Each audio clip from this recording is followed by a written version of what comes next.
أعوذ بالله من الشيطان الرجيم بسم الله الرحمن الرحيم إن الحمد لله نستعينه ونستغفره ونعوذ بالله من شرور أنفسنا ومن سيئات أعمالنا من يهد الله فلا مضل له ومن يضلل فلا هادي له نشهد أن لا إله إلا الله ونشهد أن محمدا عبده ورسوله ثم بعد السلام عليكم ورحمة الله وبركاته.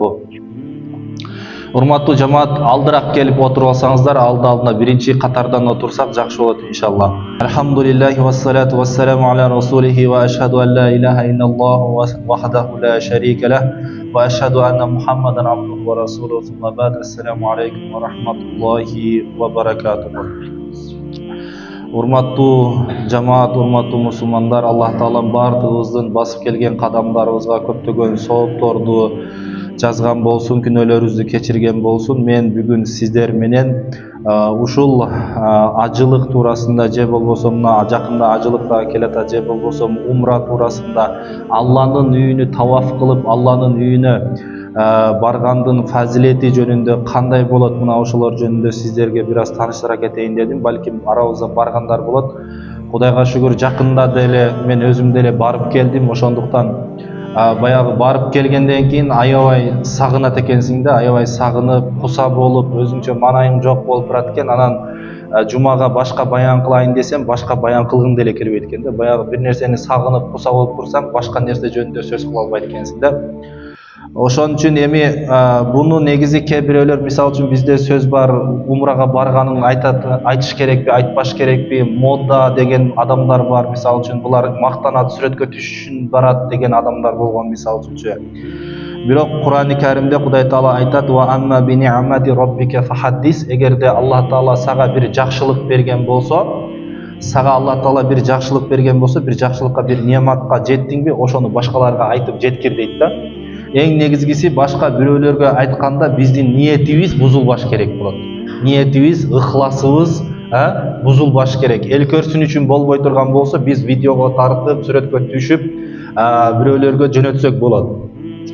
Бирок эгерде ошондон эл көрсүн үчүн мына мен бардым деп мактануу үчүн бола турган болсо, анда бул кичинекей ширк болуп калат да, ниети бузула турган болсо. Ошон үчүн алхамдулилла биздин ниетибиз калыс Аллах үчүн.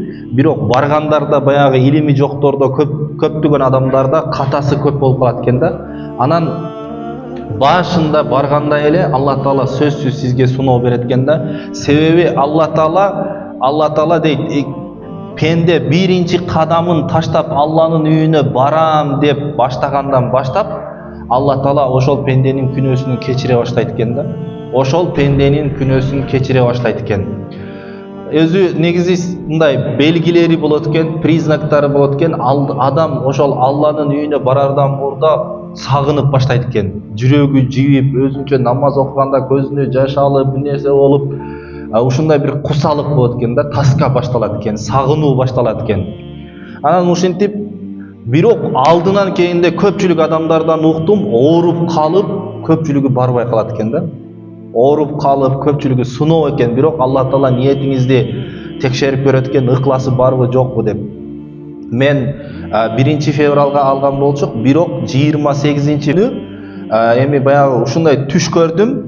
Түшүмдө сууга чөмүлүп атыптырмын да, сууга түшүп атыптырмын, аябай кир чыгып атат да сууданчы. Айттым, иншалла умрам кабыл болуп, күнөөлөрүм кечирилет окшойт деп. Анан эртеси эле кайра жаткандан кийин түнтө ооруп калдым. Ичим ооруп, ичимден кан кетип, аябай катуу оорудум. Кыскасы 3 күн жөнөгөнгө жакын туалеттен чыкпай калдым. Даратканадан чыкпай калдым, ажатканадан. Ушундай ичим ооруду. Апам ыйлайт бул жактан, айтат, ушул сен бир аз кийинчерээкке алып койсоң болмок эле, ушундай ооруп жатып сен кантет экенсиң, эми сени караганга адам жок, өзүң жалгыз кетип атасың деп. Баягы айтат го, катуудан тиш жаман, жумшактан ич жаман деп коет го. Ичиң өтүп атса, мейли тишиң ооруса, башың ооруса, бирок бул башка кеп да, эми баягы туалет издебейсиң да, бирок ичиң өтүп аткан болсо, саат сайын, 5 мүнөт сайын туалеттен чыкпай, ушундай.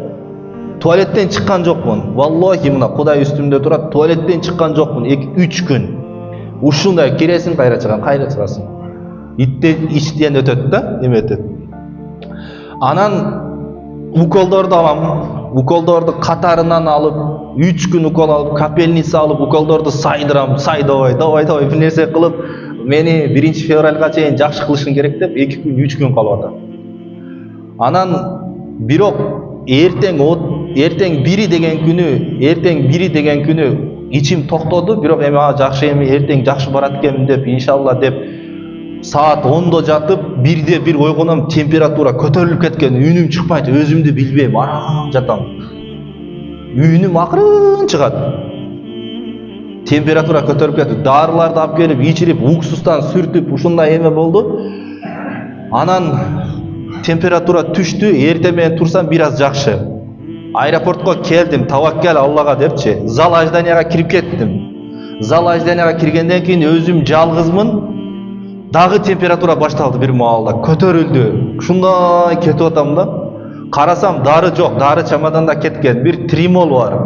Эми Алладан ушуну эме кылайын дедим да, ушуну себеп кылайын да ичейин. Дедим дагы ичтим. Анан бир аздан кийин акырын бир аз пайда берди. Түшүрдү. Самолетко кирдим. Самолетко кирип жарым сааттан кийин Кудай талан карасаңыз, Кудай тала. Жаныма отурсам хирург, врач отурат бул жакта. Бул жакта бир чоң апа отурат. Хирург айтат, "Мына Алла Таала сени жакшы көрөт экен, жаныңа врачты берип коюптур, бул жагыңа апаңды берип коюптур" дейт. Алла Таала ушундай сынайт экен, бирок көзүмдөн жаш чыгат да, Алла мени чакырганыңа жакшы. Бирок ыхласты текшерет экен. Зал ажданияга киргенден кийин мага ушундай ой келди. Жакшысы чыгып эле кетейинчи.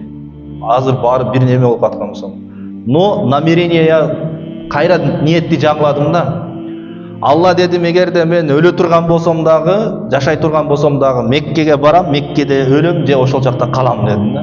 Ниетти эме кылдым, бирок самолетко киргенден кийин Алла Таала шифа берип жарым саат учкандан кийин мен өзүмө келе баштадым. Меккеге, Каабага жакындаган сайын Алла Таала шифа бере баштады. Ошон үчүн ким барардан мурда жүрөктү ачыш керек экен да, жүрөктүн крышкасын ача барыш керек экен. Жүрөктүн крышкасын ачып, Аллахым мен өмүр берсең өмүргө, өлүм берсең өлүмгө даярмын деп туруп ушундай ниет кылып барыш керек экен, жүрөктү ачып барыш керек экен. А кээ бирөөлөр барып алып, жалаң эле имараттарды карайт экен дейт, зданияларды карайт экен. О, какие высокие здания деп мисалы үчүн карап, таңлап калып, блюда очень хорошие деп эртеден кечке эме кылып. Ошондойго кызыккандар бар экен. Баягы эшек ажыга барса деле эшек бойдон кайра келет деген сөздөрдү деле көрөт экенсиз. Бирок эмне кылыш керек экен, урматтуу мусулман бир туугандар, жүрөктү ачыш керек экен. Если у тебя крышка закрыта, как будет заходить туда нур, свет, как будет заходить? Ошон үчүн эмне кылыш керек экен, жүрөктү канчалык кең ачып бара турган болсок, жүрөгүң мынча тар боло турган болсо, ачкан болсоң, буга эмне кирбейт, нур кирбейт, чоң ачып, машаллах, Аллах, дай мне, я хочу забрать отсюда что-то, нур, свет, знания хочу забрать. Бул жерде пайгамбарыбыз саллаллаху алейхи вассалам баскан эле деп ниетти бекем кылыш керек экен, жүрөктү ачыш керек экен. Анан пайгамбарыбыз саллаллаху алейхи вассалам айткан экен: "Сафиру литасихху", ден соолугуңар жакшы болуш үчүн сапарга чыккыла деген экен. Путешествуйте, чтобы у вас было хорошее здоровье. Пророк алейхиссалату вассалам так сказал, оказывается. Ошон үчүн мусулман адам сапарга чыгып эмне кылып туруш керек экен? Сапарга чыгып туруш керек экен да. Эми ушул нерсени түшүндүм. Күнөөлөрдүн кечилиши, күнөөнүн жоктугу бул өзүнчө жыргал жашоо, бактылуу жашоо ушунда экен. Эгерде күнөөң жок болсо, күнөөсүз жашай турган болсоң, жыргал жашоонун кайфы ошондо экен. Если у тебя нет грехов. Барып Каабаны 7 жолу таваф кылып туруп, Сафа Марва кылып, Сафа Марвада чуркап туруп, чачыңызды алып, 2 рекет намаз окугандан кийин чачты алып келгенден кийинки ощущениени айтпаңыз да.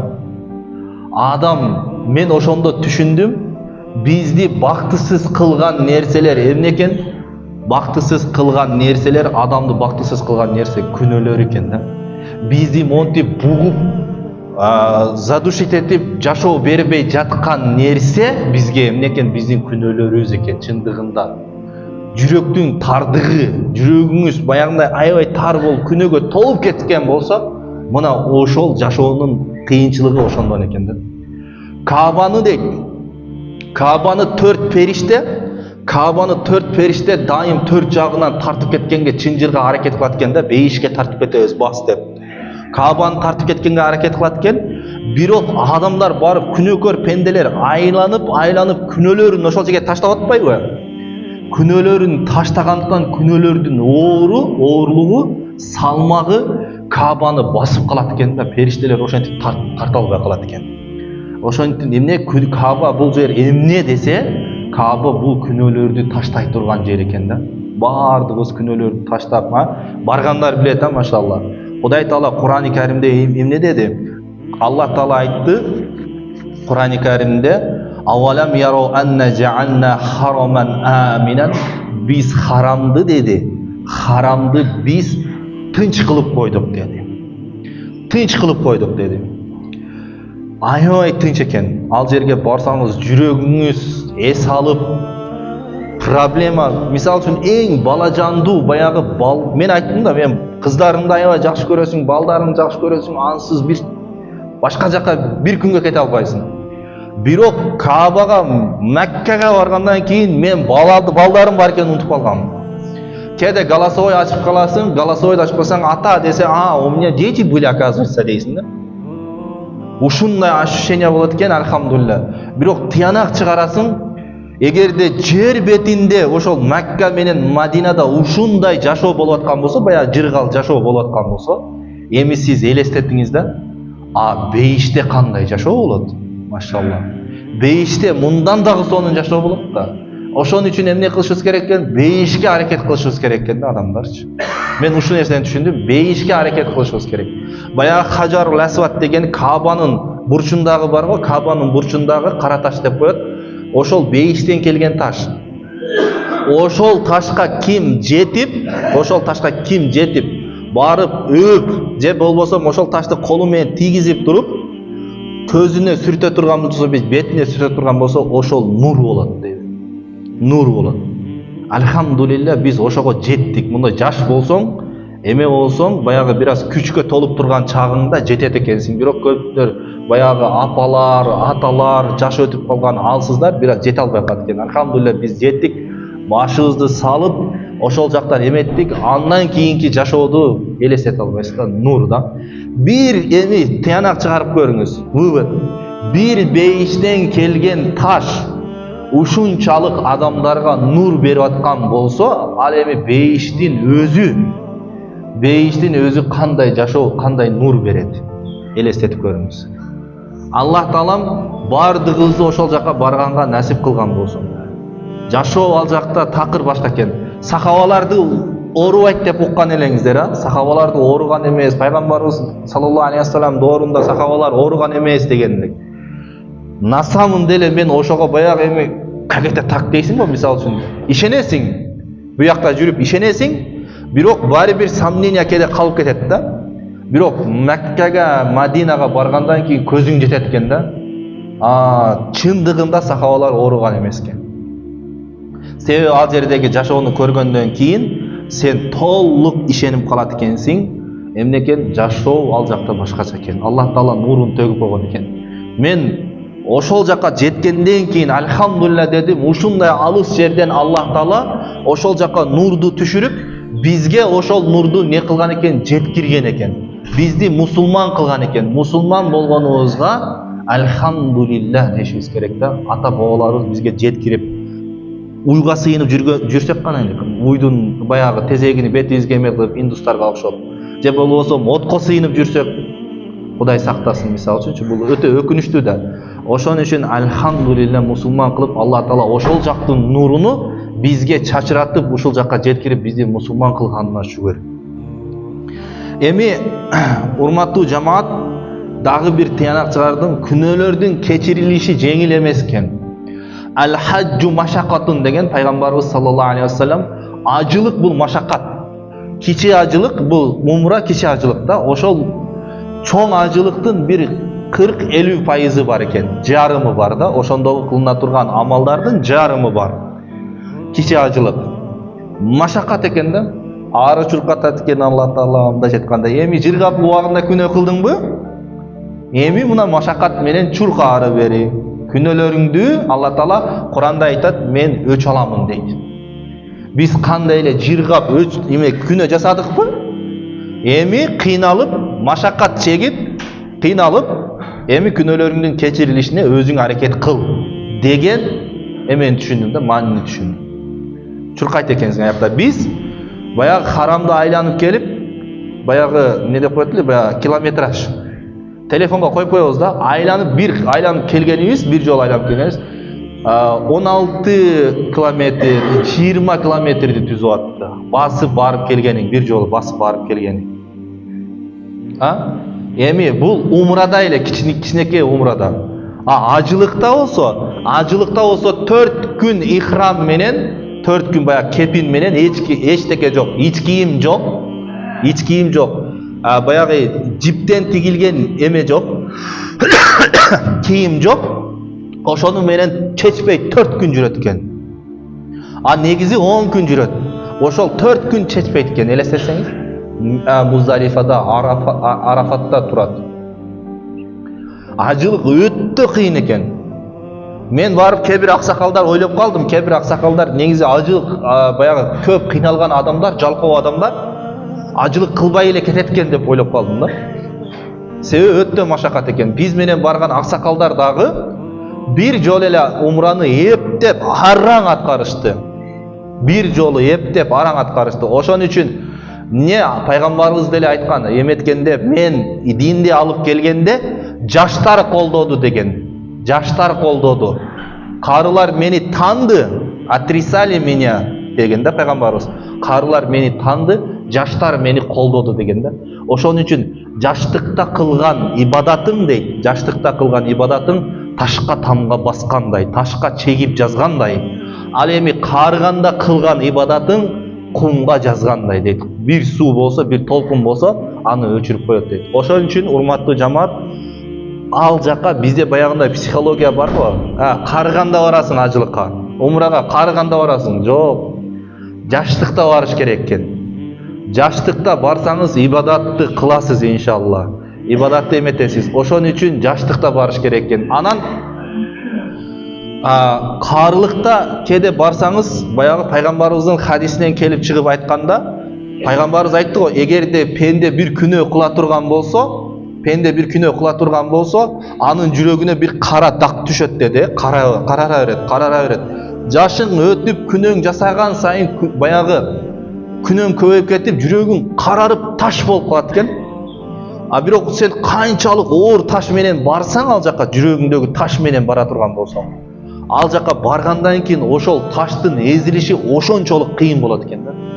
Жаш барсаңыз, күнөөңүз көбүрөөк боло элек, бирок таштын эзилиши, жүрөгүңүздөгү таштын эзилиши ошончолук жеңил болот экен. Ошон үчүн эң биринчи мен айланып келгенде, умра жасап үйгө келгенден кийин бир нерсе эсиме келди. Баягы бул жака келип туруп, умра жасап, ажылык жасап туруп, кээ бирөөлөр бар го, ажылыкты жамандайт. Исраф кылып не кыласың? Андан көрө жол сал.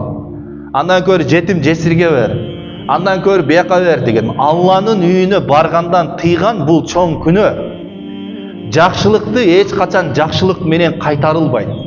Бирөө каалайбы, мечит курабы, мечит курсун. Жетимдерге жардам береби, жетимдерге жардам бере берсин. Алланын үйүнө бара турган, Алланын үйүнө бара берсин. Жакшылыкты жакшылык менен эч качан кайтарылбайт, урматтуу жамаат. Ошон үчүн бул жакта туруп алып, Алланын үйүнө баргандарды жамандабаш керек экен. Мода үчүн барат, тигил үчүн барат, бул үчүн барат деп.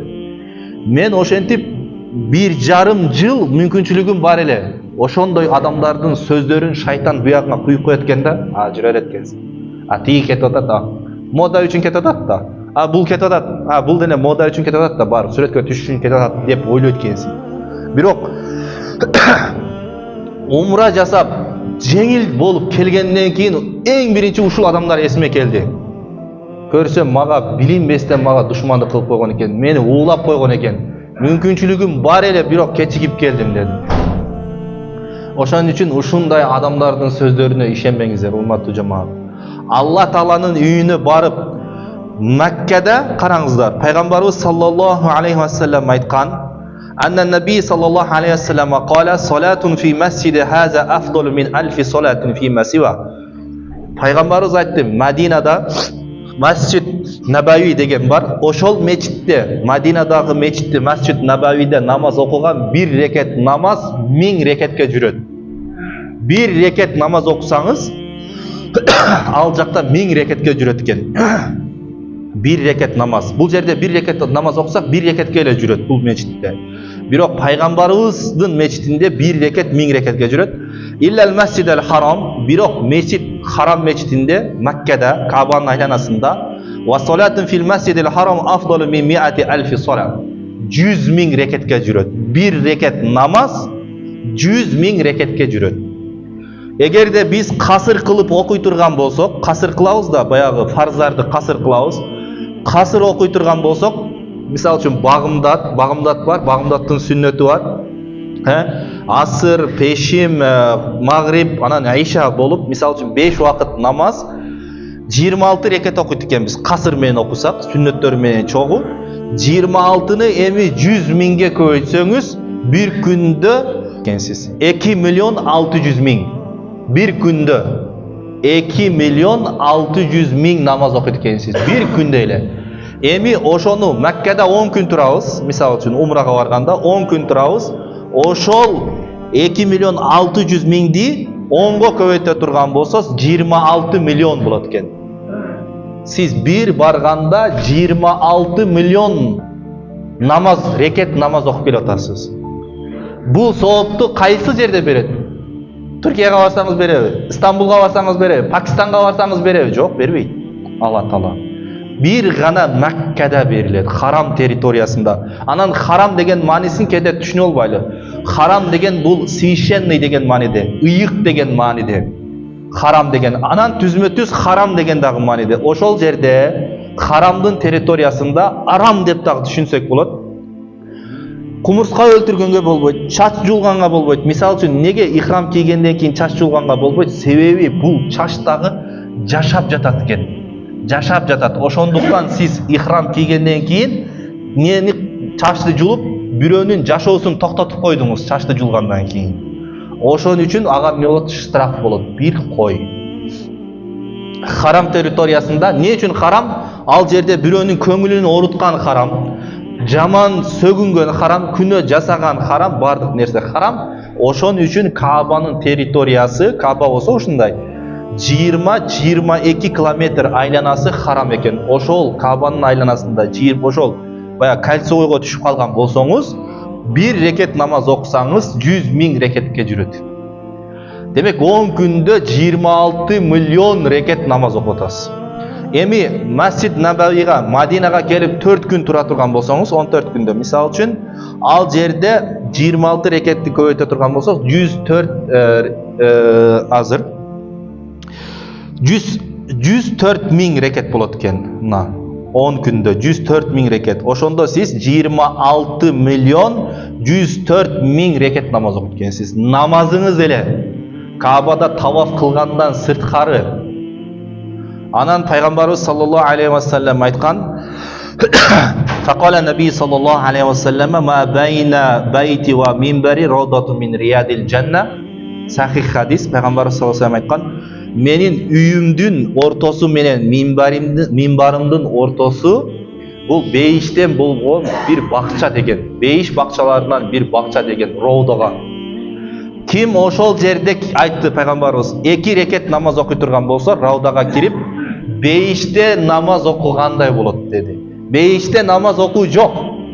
Бирок ощущение, как будто он в раю намаз читает. Если он там читает. Ошол жерге. Вы зашли, да, туда? Ремонт был, оказывается. Мы зашли, как только ремонт закончился. Биз барганда ремонт болуп аткан экен. Именно биз кайтайын деген күнү ремонт бүтүп, биз алхамдулилlah Алла Таала насип кылды. Ошол жака кирип намаз окудук. Баягы кирсең ал жака сезим чындап эле бейиштегидей да намаз окуп атасың. Эметип бизди Бухари деп коет экен. Ялла я Бухари, Бухари. Өзбек, кыргыз, баягы уйгур эмени бул жактагыларды Бухари десең таныштырат экен. Кыргызстан десең тилекке каршы Русия дейт экен. Биздерди мен арабтар менен сүйлөшөм да, Кыргызстан десең Русия дейт. Бизди бир баягы Орусиянын бир колониясы катары көрөт экен да. Ла алхамдулилля нахну муслимун. Биз мусулманбыз депчи бизди орустай көрөт экен. Айта жооп, биз мусулман. Бухари десең, тамам дейт. Бухари десеңси. Ошон үчүн барсаңыздар, иншалла не дейсиздер? Бухари десең. Кыргызстан десеңиздер, көбүнчөсү бизди орустай көрөт экен да. Анан Куранды ушундай окуйт экен. Куранды окуганда колонкаларды деле көрүңүздөр, как там чисто. Ушундай окуйт, арабчаны билип барсаңыз өтө плюс экен. Окуйт, алхамдулилля, түшүнүп турам. Көздөн ушундай жаш агат да. Баягы маанисин келип уруп жүрөктү ачсаңыз, мааниси кулактан келип жүрөккө жетет экен да, алхамдулилля, харам эшитинде. Өтө сонун экен. Бир аятты окуду. Мен Куранда ушул аят бар экен деп таң калдым. Мен канча жолу болбосо Куранда алхамдулилля хатым кылгансым, Куранда ушул аят бар беле деп таң каласың да.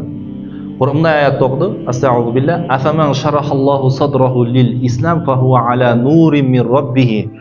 Кимдин жүрөгүн Аллах Таала исламга ача турган болсо, ал Раббисинен келген нурдун үстүндө болот деди. Нурдун үстүндө болот. Эми элестетиңиз, мунун тафсири бар. Тафсиринде ким Аллах Таала сиз чындап Аллага берилдиңиз, Аллага жакын пенде болдуңуз, Аллах Таала сизди нурга орап коет экен. Эми өзүнөн келген нурга, ошол нурга ким тийише алат? Ким тийише турган болсо өзү күйүп өлөт. Мына көрдүңүздөрбү, Куранды ошон үчүн илим окуп бара турган болсок өзгөчө болот экен, урматтуу жамаат. Ошон үчүн бул жактан бара турган болсок даярданып барыш керек экен да. Маккада эмне бар? Буларды пайгамбарыбыз не деген? Хадисте кандай келген? Тарыхта, в истории как деп бардыгын окуп барсаңыз, сон болот экен. Кээ бирөөлөр ширк кылгандардан болуп кетет экен, астагфирулла, ал жерге барып. Бирөөсү менден сурайт. Дамла бул жака кирип туруп азыр Абу Бакр жатат дейт да, радиаллаху анху. Абу Бакр тоже пророк, да? Он спрашивает меня. Абу Бакр тоже пророк, Умар тоже пророк, да? Сейчас у него будем это прощение просить, да? Деп туруп, кечирим сурайбыз, да? Деп. Астагфирулла, ширк болуп кетет да. Пайгамбардан нени сурабайт? Пайгамбардан кечирим сурабайсың, Алладан кечирим сурайбыз. Ошондой билбей туруп барып ширк кылып алгандар болот экен, урматтуу жамаат. Ошон үчүн билип туруп окуп бара турган болсок аябай жакшы болот иншалла. Пайгамбарыбыз саллаллаху алейхи ва саллям айтты, андан кийин акыркы хадис иншалла, урматтуу жамаат. Ман хаджа лиллахи фалам ярфус ва лам яфсук. Ким ажылык кылса, чоң ажылык, кичинекей ажылык кылып Аллах Тааланын үйүнө барса, Каабага барса, ва лам ярфус ва лам яфсук, ошол жерде сөгүнгөн эмес болсо, жаман сөгүнүп, не материялса, если он сөгүнгөн эмес болсо, ва лам яфсук, күнөө жасаган эмес болсо,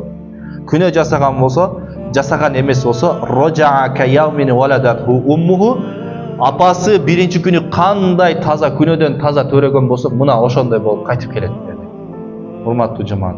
Ошон үчүн бардыгыбызга Аллах Таала ошол жака барганды насип этсин. Пайгамбарыбыз саллаллаху алейхи ва салламды ошол жактан мушриктер кууп, Маккадан кууп чыгарып атканда пайгамбарыбыз эмне деди? Аннабия саллаллаху алейхи ва салlam кала: "Валлахи иннаки ла хайрул ардуллахи." Сен жер бетиндеги, пайгамбарыбыз атты Макка жөнүндө, сен жер бетиндеги эң жакшы жерсиң. Ва ахаббу ардуллахи илаллахи, жана Аллага сүйүктүү, эң Аллага сүйүктүү жер сенсиң деди Маккага карап. Валаула анни ухришту минки ма харашту, эгерде мени ушул мушриктер чыгарбаганда мен Меккеден чыкмак эмесмин деди пайгамбарыбыз саллаллаху алейхи ва саллям. Ошон үчүн иншалла дагы башка бир хадисте айтып атат: "Ма атьябаки мин баладин ва ахаббики илейя." Мени деди пайгамбарыбыз саллаллаху алейхи ва саллям, "Ма атьябаки, сенин жытың кандай сонун" деди. "Сенин аураң кандай сонун" деди. Баргандар аябай билесиздер. Баргандар ушул жака келип алып, алхамдулилля, бир нерсе айтып берейин дагы. Ишенсеңиздер, умра жасап келгенден кийин кээ бир нерселер аябай жаман көрүнүп калат экен. Алхамдулилля. Баягы кээ бирөөлөр TikTok көрүп же YouTube'дан бир нерсе өткөрүп калса, музыка өткөрүп жаткан болсо, музыка чыгып калса, сиз эчтеке реакция бербей жанында отура бересиз го, алхамдулилля деп. Бирок мен жасап келгенден кийин алхамдулилля ушундай болду. баягы бирөө ушундай бир TikTok көрүп же болбосо YouTube'дан бир нерсе көрүп музыка чыгып кала турган болсо мен жек көрө баштадым да. Баягы жагымсыз болуп, же музыкаңызды өчүрүп коюңузчу, азыр эле эметип койгон. Бир сөгүнгөн, баягы телефонду ушундай ачтым да. Телефонду ачкандан кийин баягы жолугу жок аялдар реклама чыгып калды. Реклама чыгып калганда алхам шүт кол менен тосуп ушундай эме кылып, ушундай нерселер болуп калат экен да. Дароо элечи. Мен муну эмне үчүн айтып берип атам? Мактаныш үчүн эмес, бирок ошол жакка сиздерге жакшылык каалап, ошол жакка башка бирөөлөр барсын. Ошол жактан ачылып, жүрөгү ачылып, Аллага жакын болуп келсин деген мааниде айтып атам, урматтуу жамаат. Туура түшүнөсүздөр иншалла. Эми пайгамбарыбыз айтты, сенин жытың кандай сонун деди. Жана сен мага эң сүйүктүүсүң Макка деди.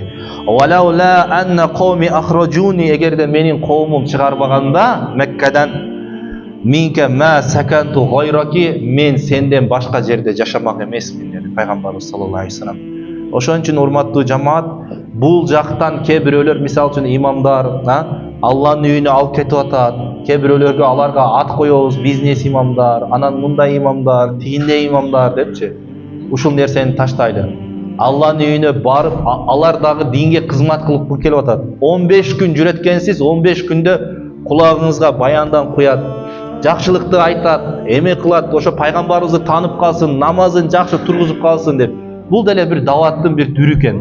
Ошон үчүн ошол жака алып барып аткан адамдарга дагы ар кандай аттарды коюп, аларды жамандап, бул бизнес кылат дебестен, иншалла ниетти эмне кылалы, оңдойлу, ушулда Алланын үйүнө алып барып бирөөлөрдү туура жолго, хидаятка келишине себепчи болуп атат деп жакшы ниет кылалы иншалла. Аллах таалам бардыгыбызды ушул өзүнүн ыйык үйүнө чакырган болсун, бардыгыбызга насип эткен болсун.